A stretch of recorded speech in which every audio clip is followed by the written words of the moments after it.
భారతీయుడు 2 అనే మూవీ అయితే చూడడం జరిగింది భయ్య.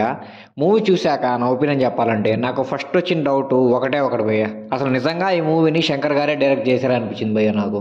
అంటే ఎంత దారుణం ఉందంటే, అరే మన మెహర్ రమేష్ అన్న బాగా ఇస్తాడు కదరా మూవీస్, దీనికంటే అవన్న కూర్చొని ఓపికగా చూడగలము, ఒక సరైన వాచబుల్ మూవీస్ లాగా ఉంటాయి. మరీ ఈ మూవీ అందరూ ఇంత దారుణంగా ఉంది అనిపించింది భయ్య.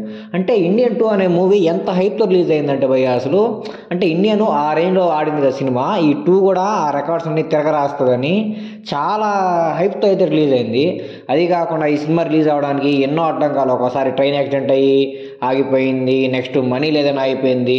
ఎట్టకేలకు ఆ విక్రమ్ సినిమా సక్సెస్తో ఆ వచ్చిన మనీతో ఇంకా కమల్ హాసన్ గారు ఈ మూవీని స్టార్ట్ చేశారు. అసలు కమల్ గారు ఎలా దీన్ని యాక్సెప్ట్ చేసి అర్థం కాలేదు పోయి నాకు. ఎందుకంటే ఇండియన్ హిట్ అయింది కదా, తన ఓన్ మనీని ఇన్వెస్ట్ చేస్తున్నాడు, అసలు సినిమా పట్ల ఆ కేర్ కూడా తీసుకున్నట్టే నాకు అనిపించలేదు. నాకైతే చాలా క్రింజ్ అంటే చాలా క్రింజ్ అనిపించింది భయ్య. నాకు మెయిన్గా ఇంకోటి ఏం డౌన్ఫాల్ అనిపించింది అంటే, అనిరుద్ధ్ గారు పక్క కమర్షియల్ మూవీస్కి మాత్రం అసలు అతను బీజిఎం వల్లే సినిమా నడిచేటట్టు ఉంటుంది, అంత హై రేంజ్లో ఇస్తాడు. ఇలాంటి సినిమాస్కి సరైన బీజిఎం ఇవ్వలేడా అనే ఫీలింగ్ అయితే నాకు వచ్చింది.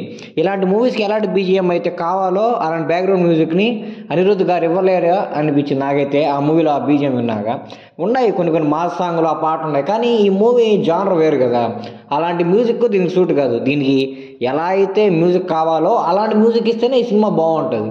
అది కాకుండా ఎలా అంటే అలా ఇచ్చేస్తే, అన్ని కమర్షియల్ మూవీస్లో నేను అలాగైనా బీట్తో నడిపించాను, దీన్ని కూడా బీట్తో నడిపిస్తానంటే కష్టం కదా.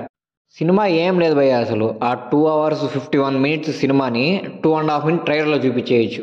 అసలు ఏమి లేదు, ఈ ల్యాగ్ భయ్య. ఎవరినైనా చంపేటప్పుడు కానీ ఏమైనా చేసేటప్పుడు కానీ సాగదీస్తున్నాడు అంటే ఒక సీను ఇన్ని మినిట్స్ లిమిట్ అని ఉండాలి భయ్య. ఏదో చూస్తున్నారు కదా ఆడియన్స్ అని చెప్పి ఇష్ట ప్రకారం ఎంత లెంత్ అంత పెట్టేస్తే ఏడ చూస్తారు. లెంత్ పెట్టినా ఎంగేజింగ్ ఏమైనా ఉంటుంది అంటే ఎంగేజింగ్గా కూడా ఉండదు. అసలు ఎందుకు చూడాలబ్బా ఈ సినిమా అనిపించింది.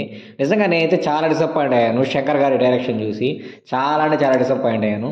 ఇంకా యాక్టింగ్ విషయానికి వస్తే మన కమల్ హాసన్ గారి గురించి చెప్పాల్సిన అవసరం లేదు, ఆయన యాక్టింగ్ ఎలా చేస్తారో మనందరికీ తెలుసు. ఇంకా సిద్ధార్థ్ వాళ్ళ పాత్ర ఏంటంటే బాగుంది, వాళ్ళ పాత్ర వరకు మాత్రం వాళ్ళు న్యాయం చేశారు. మూవీలో నాకు నచ్చిన విషయం ఏమైనా ఉంది అంటే, ఏదైనా ఒక పనిని ప్రాక్టికల్గా ఇంప్లిమెంట్ చేస్తే దాన్ని కాన్సిక్వెన్స్ ఎలా ఉంటాయనే విషయాన్ని మాత్రం చాలా బాగా చూపించారు. మూవీలో ఒక కాన్సెప్ట్ తీసుకున్నారు, ఆ కాన్సెప్ట్ ఇంప్లిమెంట్ చేశారు కూడా ఈ సిద్ధార్థ్ వాళ్ళ గ్యాంగు. ఇంప్లిమెంట్ చేయడం వల్ల ఎలాంటి కాన్సిక్వెన్స్ వచ్చాయి అనేది మాత్రం మూవీలో అయితే చాలా బాగా చూపించారు. ఆ ఒక్క విషయం తప్పితే మూవీలో ఏమీ లేదు భయ్య. నాకు నిజంగా టార్చర్ అనిపించింది. ఇండియన్ 2నే టార్చర్ అంటే మళ్ళీ లాస్ట్లో ఇండియన్ 3 అంట.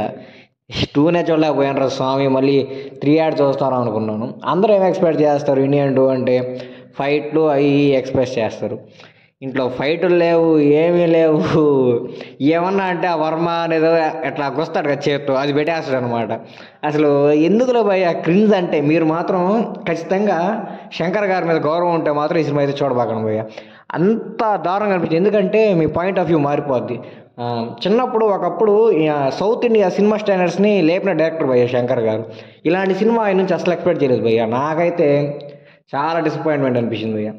అయినా మేము చూస్తాము శంకర్ గారి డైరెక్షను ఒక రకంగా అయినా ఉంటుంది అన్న మీకు ఒపీనియన్ అయితే ఉంటే ఖచ్చితంగా అయితే చూడండి.